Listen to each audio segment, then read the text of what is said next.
everybody, I'm here for a video. It's one that's been asked for and I thought I would share. I sold one of my passport notebooks and I'm going to be sending to the person that purchased it also one of our Peke Dori Design calendars. Let me get those in the right order. So here is we do have some digital files, and some people have asked how we go about assembling them. Now this is, if you were to purchase one of our passport files, this is what you would get. It's already set to print.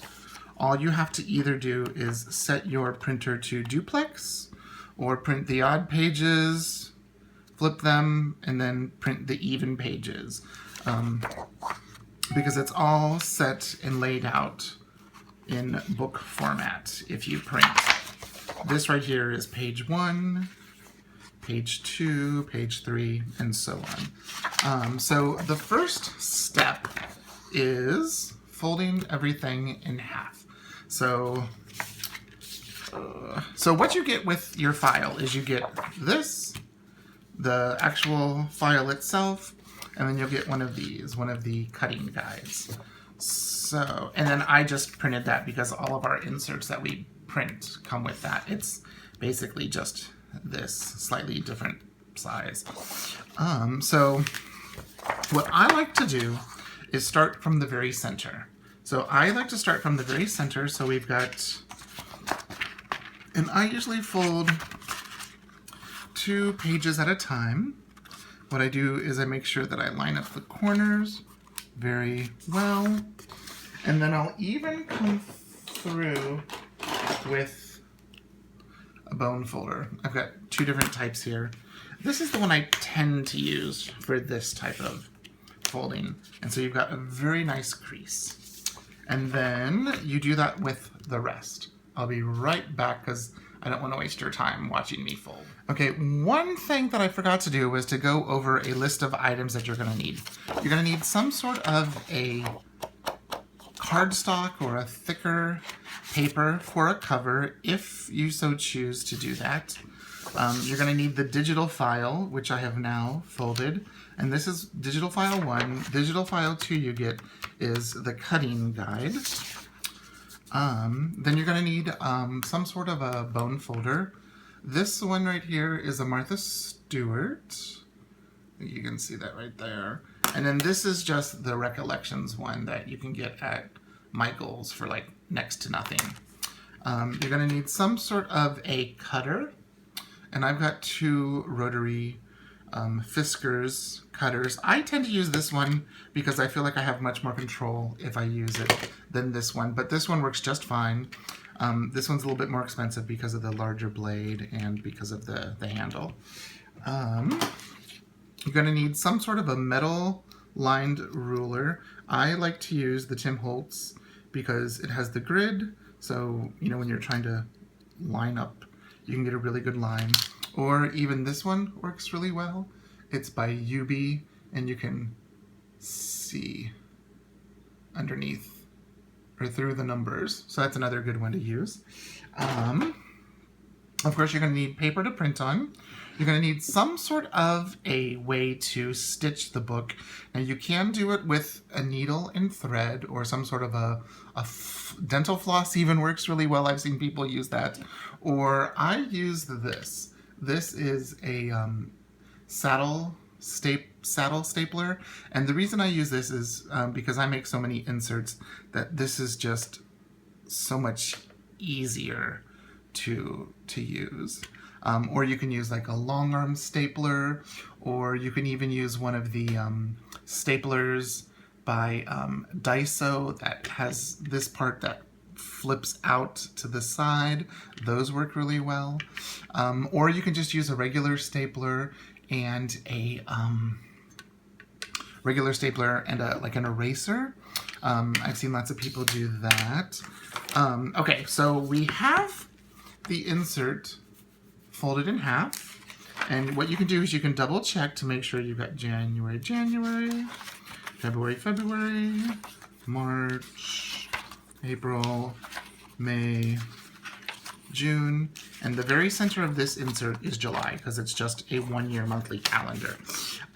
Now something else that I use for my covers of my inserts, I have, if I can get it, this is a Martha Stewart scoring board, and since this is an 8.5, I don't know if you can see down here, by 11, it's an 8.5 by 11 piece of paper.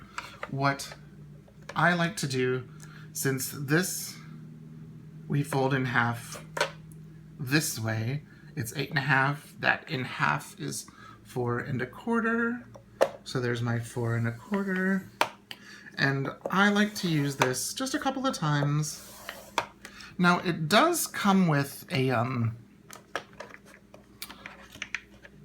bone folder and a scoring tool, but I think it for paper like this, it tends to rip through it, while this is just a little bit gentler. So then you fold that in half, and again you can take your bone folder to really make sure you get a good tight fold, and then what I do is put it together,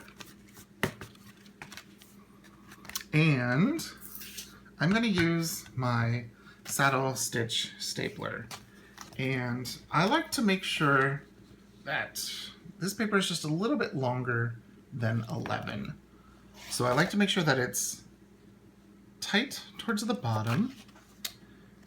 And I'm gonna quickly staple. Because I make so many inserts, I just thought it made so much sense. I mean, look how easy that is. 2 staples, perfect, perfectly in the center, wonderful, you know, it was worth, you know, the extra money for this. Now I do have a long arm stapler, and did use it, and it gave me a bit of a trouble. That, I mean, piece of cake. Now, the next thing that I like to do is with this piece of paper, you can actually see it is our Strathmore, and you can see that it does have a watermark that might, I'm not sure if that's showing through the camera. But what I like to do with this is fold it in half the same way we fold it in half. And I still will do that. And if you look, if we line up the paper, you'll see it gives you your cutting guides. So what I do is I get out a few of the bookbinder clips. That was another thing I forgot to tell you that you would need. And I have a whole slew of them here. I'll just grab a couple. What I like to do, because this will give you the correct size. Oh no, one of the things came off. And again, I have it lined up at the bottom. Oops, it moved. I don't do them this way anymore, but it's the easiest way if you don't have a fancy paper cutter. So the first thing that I like to do is to cut off this side and then eventually this side. And what I do is I take, if you can see here, the metal edge. Oops. Sorry, I did not mean to bump you. We're having a wheel issue on my chair. There we go. I'll cut that out.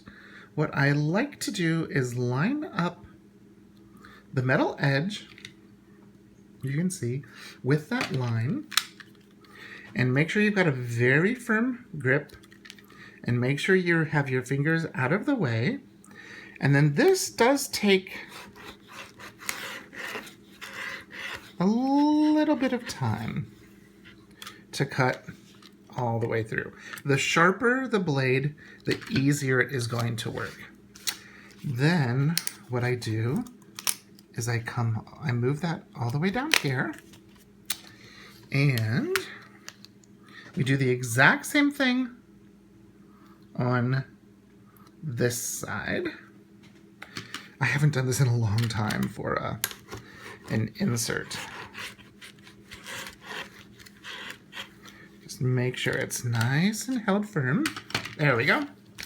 And then the last side that we're going to do is right here. Make sure that it's a little hard to see around a tripod.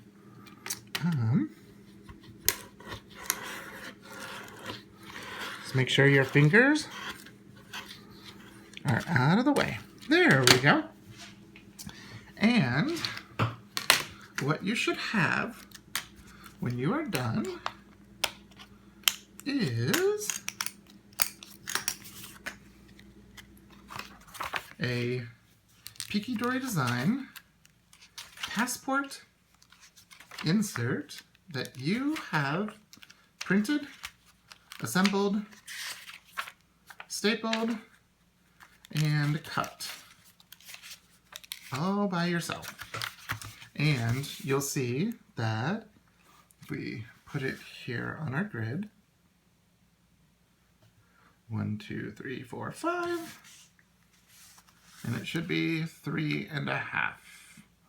1, 2, 3.5. My ruler moved a little bit, but that's one of the easiest ways that you can go about assembling your own passport size or any size insert. There you go. So if you have any questions, please leave a comment down below, and I will leave a list of the tools that I used. And thanks so much for watching, and I'll see you next time. Bye-bye.